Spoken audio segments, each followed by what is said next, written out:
Student, high school classes के YouTube channel पे आपका फिर से स्वागत है। उम्मीद करता हूँ आप लोग अच्छे होंगे और आप लोग की तैयारी बहुत अच्छी चल रही होगी। इस वीडियो में हम आपको बताएंगे आपके एग्जाम में सेक्शन बी में जो प्रश्न आने वाले हैं, ठीक है, राइटिंग सेक्शन में। तो सबसे पहले आपका स्टूडेंट आएगा नोट मेकिंग, जिसको मैं आपको डिटेल में बताने वाला हूँ। आपसे कुछ नहीं आता तब भी आप 4 नंबर में 3 नंबर डेफिनेटली नोट मेकिंग में लाएंगे इस वीडियो को देखने के बाद। इसके बाद लेटर राइटिंग में आपको बताऊंगा फॉर्मल एंड इनफॉर्मल लेटर कैसे लिखें, कौन कौन से लेटर आपके एग्जाम में आएंगे। इसके बाद बताऊंगा लॉन्ग कॉम्पोजिशन में आपको ऐसे, आर्टिकल और पैराग्राफ कौन कौन से रीड करने हैं।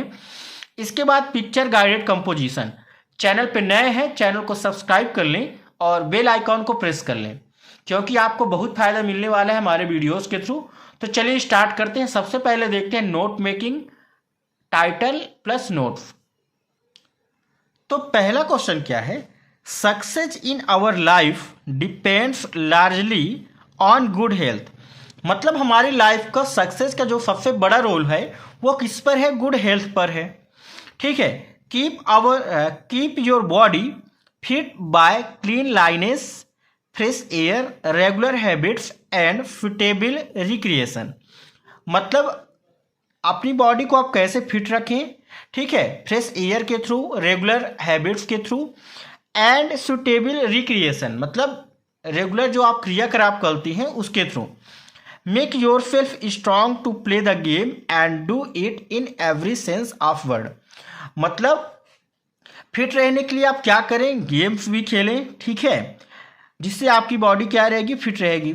इसके बाद आगे क्या लिखा हुआ है देखिए, avoid anything that will SAP your strength. मतलब जो भी आपके स्ट्रेंथ को, आपकी बॉडी को नुकसान पहुंचे, उनको क्या करिए, एवॉइड करिए। इसके बाद जैसे आपके सामने लिखा हुआ है, क्या लिखा है, smoking is your youth stunts the body and clouds the brain. Smoking क्या करता है, आपके यूथ को बहुत नुकसान पहुंचाता है, आपकी बॉडी को बहुत नुकसान पहुंचाता है, क्लाउड्स द ब्रेन, और ब्रेन पे भी गहरा इफेक्ट डालता है। ठीक है, फिर क्या लिखा है, be temperate in all things and be ware of drinking. ठीक है, तो इन सभी चीज़ों का आप ध्यान रखिए और ड्रिंकिंग से भी क्या रहिए, दूर रहिए। It is the deadly enemy of health and efficiency. ये क्या है, बहुत ही खतरनाक हमारी हेल्थ के क्या है, इनमीज हैं, शत्रु हैं। ठीक है, above all remember that your character is a priceless possession. ठीक है, देयरफॉर कीप इट अंटर फिनिश्ड। ठीक है, ये आपको पहले तो अच्छे से क्या करना है, रीड करना है। इसके बाद इसमें जो क्वेश्चन आते हैं स्टूडेंट, तो पहला क्वेश्चन आता है आपको टाइटल बनाना, सॉरी नोट्स लिखना। क्या रहता है, नोट्स लिखना। तो नोट्स में आपको क्या लिखना है, नोट्स में इसी पैसेज का स्टूडेंट मेन टॉपिक, जो 3-4 टॉपिक आप लिखना चाहें वो लिख सकते हैं। ठीक है, जैसे इसमें बताया गया है, good health is essential for success in life. मतलब लाइफ को सक्सेस बनाने के लिए गुड हेल्थ बहुत जरूरी है, ये आपको लिख देना है। इसके बाद दूसरा चीज क्या था कि बैड कंपनीज है ना, बैड हैबिट्स को क्या करिए, अवॉइड करिए। ये देखिए, avoid anything that affects health and efficiency in as adverse manner. ठीक है, आप केवल एफिशिएंसी तक लिख सकते हैं, कोई दिक्कत नहीं है। इसके बाद क्या लिखना है, बी ट्रूथफुल, हम्बल, ठीक है, considerate, fair, kind and cooperative. तो कैसा होना चाहिए, ट्रूथफुल होना चाहिए, हम्बल होना चाहिए, कॉन्फिडेंट। देखिए ये सारी चीजें आपकी इस पैसेज में लिखी हुई हैं, केवल आपको मेन चीजें ना इससे ढूंढ के लिखना है। इसके बाद टाइटल में क्या लिखना है बेटा, जो इसका मेन टाइटल है, इसका मेन उद्देश्य क्या है, उद्देश्य क्या है, सीक्रेट ऑफ लाइफ। आप अपनी लाइफ को सफल कैसे करिए ही ना है, तो आपको लिख देना है सीक्रेट ऑफ सक्सेस। तो ये चीजें आपको लिखना होता है। इसके बाद एक और पैसेज देखते हैं, जैसे आपके सामने लिखा है, since time immemorial the natural broadleaved mixed forest of the Himalayas have played a crucial role in the life of the people of that region. ठीक है, in fact the forest are the foundation stone of the whole economy of the hill village. Green leaves and grass, for example, provide fodder for the animals whose dung is used as fertilizer. Dry twigs and branches are the only source of domestic cooking fuel. The forests also provide significant supplies of fruits, edible nuts, fiber and herbs for local consumption। ठीक है, तो देखिए आपको सीधा सीधा इसको पढ़ने से समझ में आ रहा है कि ये जो पैसेज है किसके बारे में बेटा, द इम्पोर्टेंस ऑफ फॉरेस्ट है ना। मतलब फॉरेस्ट की इंपॉर्टेंस क्या क्या है, क्या क्या यूज है, क्या क्या हमें प्रोवाइड करता है फॉरेस्ट, मतलब मेन क्या है, इंपॉर्टेंस ऑफ फॉरेस्ट है। तो आपको तो टाइटल में ये लिखना है। इसके बाद आपको नोट्स में क्या लिखना है, जो फॉरेस्ट होते हैं फाउंडेशन ऑफ इकोनॉमी, इकोनॉमी के फाउंडेशन होते हैं, इससे हमको फॉडर मिलता है, फर्टिलाइजर मिलता है, फूल मिलता है। ठीक है, आप देख सकती हैं ये सारी चीज़ इसमें लिखा हुआ है। ठीक है, आप यदि इसमें ध्यान से देखेंगे तो ये देखिए आपके सामने ये फर्टिलाइजर मिल गया, ठीक है, इसके बाद फॉडर मिल गया, ठीक है, और ये मिल गया फाउंडेशन स्टोन ऑफ इकोनॉमी। ठीक है, इसके बाद क्या लिखना है, एडिबल फाइबर्स हर्ब्स, ये भी हमें मिलता है। ठीक है, ये आपको लिख देना है। इसके बाद फ्रूट्स, एडिबल नट्स, यही चीज़ लिखा हुआ है। ठीक है, स्टॉप सोइल इरोजन, मतलब मिट्टी के कटाव को भी क्या करता है, रोकता है, ये भी आपके पैसेज में लिखा हुआ है। ठीक है, आप देख सकते हैं कहीं ना कहीं पे लिखा ही हुआ है। ठीक है, इसके बाद आपको क्या लिख देना है, यूज़फुल इन समर, समर में भी इसका मेन यूज़फुल है। तो मेनली मैं आपको क्या बताना चाहता हूँ कि आप जो नोट्स बनाएंगे तो 5-6 चीज़ें आपको जो इसमें इंपॉर्टेंट लगे वो आपको किस में राइट करना है, नोट्स वाले कॉलम में। और टाइटल में जो इसका मेन टाइटल है, जो इसका मेन उद्देश्य है, ये लिखना होता है। अब स्टूडेंट हम बात करते हैं लेटर्स की। तो लेटर्स आपके एग्जाम में एक डेफिनेटली आना है। तो पहले तो बात करते हैं फॉर्मल लेटर्स की। फॉर्मल लेटर्स मीन्स होता है बेटा औपचारिक पत्र। ठीक है, तो पहला फॉर्मल लेटर आपका औपचारिक मतलब ऑफिशियल। ठीक है, जैसे आप किसी ऑफिस को लेटर लिखते हैं, जैसे प्रिंसिपल ऑफिस हो गया, डिस्ट्रिक्ट मजिस्ट्रेट ऑफिस हो गया, ये सब क्या होती हैं, ये होते हैं फॉर्मल लेटर्स। तो पहला आपका जो फेमस आता है ना, आप बीमार हो, write an letter to the principal to your school requesting him for 3 days leave on account of your illness. आप बीमार हो जिस वजह से 3 दिन की छुट्टी लेनी है। ठीक है, तरीका क्या होता है बेटा, देखो आपको up to down straight line में लिखना है। ठीक है, एकदम सीधा होना चाहिए, ना लेफ्ट बड़ा होना चाहिए ना राइट। देखिए एकदम सीधा लिखा हुआ है ना। तो सबसे पहले तो आपको लिखना है टू द प्रिंसिपल, गवर्नमेंट, जो भी आपके स्कूल का नाम है वो लिखना है। इसके बाद आपको लिखना है सब्जेक्ट, जो भी सब्जेक्ट है, जैसे छुट्टी के लिए है तो application for leave, character certificate के लिए है तो अप्लीकेशन फॉर सीसी, टीसी के लिए है बेटा तो application for TC, book bank से बुक लेने के लिए है तो application for book from book bank, ये लिखना है। ठीक है, तो इसके बाद क्या लिखना है, रिस्पेक्टेड सर या रिस्पेक्टेड मैडम। और इसमें क्या लिखना है, I beg to state that I have been suffering from malaria since Monday, मैं मतलब बुखार से पीड़ित हूँ सोमवार से। The doctor has advise to me to take rest for 3 days, doctor ने मुझे 3 दिन क्या रेस्ट लेने के लिए बोला है। So I will not able to attend the school, जिस वजह से मैं स्कूल नहीं आ सकता। ठीक है, कैंडली ग्रांट मी 3 days लीव, मतलब कृपया मुझे 3 दिन की छुट्टी देने की कृपा करें। ये आपका देखिए, इसको भी आप याद कर सकते हैं। इसके बाद जो आपका मेन लेटर आता है स्टूडेंट फॉर्मल लेटर्स में, वो आता है 2023 में आ चुका है, वो आता है स्कूल लिविंग सर्टिफिकेट। इसको अपन और क्या बोलते हैं, इसको बोलते हैं ट्रांसफर सर्टिफिकेट। तो ट्रांसफर सर्टिफिकेट मतलब आपके पापा जी का दूसरे सिटी में ट्रांसफर हो गया है, जिस वजह से प्रिंसिपल सर को क्या लिखना है, टीसी के लिए लेटर लिखना है। तो क्या लिखेंगे, सबसे पहले टू द प्रिंसिपल, अपने स्कूल का नाम। यदि क्वेश्चन पेपर में आपके स्कूल का नाम कुछ दिया है तो वही लिखना है, और यदि नहीं दिया है तो जो आपका स्कूल का नाम है वो आप लिख सकते हैं। ठीक है, इसके बाद लिखना है application for school leaving certificate. School leaving certificate के बारे में लिख रहे हैं तो ये लिखना है। रिस्पेक्टेड सर, इसमें क्या लिखना है, I beg to state that I am a student of class 10th of your school, मतलब मैं आपके विद्यालय में कक्षा 10वीं का छात्र हूँ। I have passed my class 9th examination this year, मतलब मैं कक्षा 9वीं की परीक्षा उत्तीर्ण कर चुका हूँ।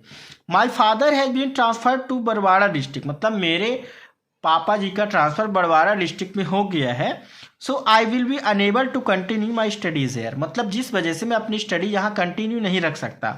Kindly issue me school leaving certificate as early as possible, जितना जल्दी हो सके कृपया मुझे स्कूल लिविंग सर्टिफिकेट देने की कृपा करें। ठीक है, इसके बाद लास्ट में लिख देना है योर ओबीडियंटली और अपना नाम। तो ये आपके एग्जाम के लिए काफ़ी इंपॉर्टेंट है, इसको अच्छे से बेटा प्रिपेयर कर लीजिए। इसके बाद जो नेक्स्ट क्वेश्चन आता है बुक बैंक से बुक लेने के लिए, तो इसको कैसे राइट करना है, देखिए इसको आपको राइट करना है to the principal, government higher secondary school, जो भी स्कूल का नाम है। सब्जेक्ट में लिखना है एप्लीकेशन फॉर बुक बैंक, ठीक है। इसके बाद क्या लिखना है, I beg to state that I am a student of class 10th in your school, मतलब मैं आपके विद्यालय में कक्षा 10वीं का छात्र हूँ। My father is a small grocer, he is unable to purchase book for me, मतलब मेरे पिताजी बहुत गरीब है ना, स्मॉल ग्रोसर है, जिस वजह से वो मेरे लिए बुक नहीं खरीद सकते। So I request you kindly to issue me the book bank from the book bank, है ना, मतलब हमें जो है मेरे कोर्स की बुक देने की कृपा करें स्कूल के बुक बैंक से। इसके बाद क्या लिख देना है, योर ओबीडेंटली, अपना नाम। तो बेटा ये दोनों एप्लीकेशन आपके लिए इंपॉर्टेंट है। इसके बाद 5वां है कैरेक्टर सर्टिफिकेट के लिए, तो इसको भी आपको याद कर लेना है, ठीक है। तो ये हो गए। इसके बाद आपको एक और लेटर याद करना है बेटा, फी कंसेशन, ठीक है। तो इसको भी आप देख लीजिए क्या लिखा है। सबसे पहले स्कूल का नाम, ठीक है। इसके बाद सब्जेक्ट और सर वाले कॉलम में क्या लिखना है, तो आप इसको अच्छे से देख लीजिए, पढ़ लीजिए। तो आप इन 4 से 5 लेटर को अच्छे से याद कर लीजिए, डेफिनेटली आपके एग्जाम में देखने को मिलेगा। इसके बाद बेटा जो इनफॉर्मल लेटर्स है, मतलब अनौपचारिक, जैसे आप अपने पिताजी को पत्र लिख रहे हैं, अपने भाई को, अपने दोस्त को लेटर लिख रहे हैं, उसको क्या बोलते हैं, इनफॉर्मल लेटर बोलते हैं। तो पहला लेटर जो आपके सामने है, क्या लिखा है, write a letter to your father telling him about your study, मतलब अपने पिताजी को अपनी स्टडी के बारे में बताने के लिए क्या करना है, लेटर लिखना है। तो सबसे पहले इसमें क्या किया जाता है, अपना एड्रेस लिखा जाता है। इसके बाद पिताजी को लेटर लिख रहे हैं तो रिस्पेक्टेड फादर लिखेंगे, ठीक है। रिगार्ड करेंगे, I am quite well, I hope you are also in good health, मतलब मैं जो हूँ तो बहुत अच्छा हूँ और आशा करता हूँ कि आप भी क्या होंगे, खुश होंगे। I am comfortably settled here, मैं बहुत अच्छे से यहाँ सेटल हो चुका हूँ। And my studies are going on very well, मेरी स्टडी भी बहुत अच्छी जा रही है। I am studying hard to get book good marks in the examination, मतलब एग्जाम में अच्छे मार्क लाने के लिए मैं काफ़ी क्या कर रहा हूँ, काफ़ी स्टडी कर रहा हूँ। My roommate is very studies, मतलब मेरा जो रूम मेट है वो भी बहुत पढ़ता है। ही आल्सो हेल्प मी इन माई स्टडीज़, वह मेरी पढ़ाई में भी मदद करता है, ठीक है। Regard to mother, love to Seema, मतलब माता जी को प्रणाम, सीमा को प्यार, ठीक है। योर अफेक्शनली, ये आपको लिखना है, या योर सन, ठीक है, या योर जो आप यहाँ पे लिखना चाहें लिख सकते हैं, ठीक है। इसके बाद आपका जो लेटर आता है एक, इसको भी आप याद कर लीजिए। Write a letter to your father to send you 1000 by money order to purchase book ETC, मतलब आपको कुछ बुक्स खरीदने हैं जिस वजह से 1000 रुपये की ज़रूरत है, तो अपने पिताजी को लेटर लिखिए। तो आपको ऐसे राइट करना है, ठीक है। सबसे पहले अपना एड्रेस, इसके बाद रिस्पेक्टेड फादर, बताना है received your letter, I came to know all the news, I hope grandmother must have now become healthy, ठीक है। इसको आप देख लीजिए, इसको अच्छे से पढ़ लीजिए, यही आपके एग्जाम में आएगा।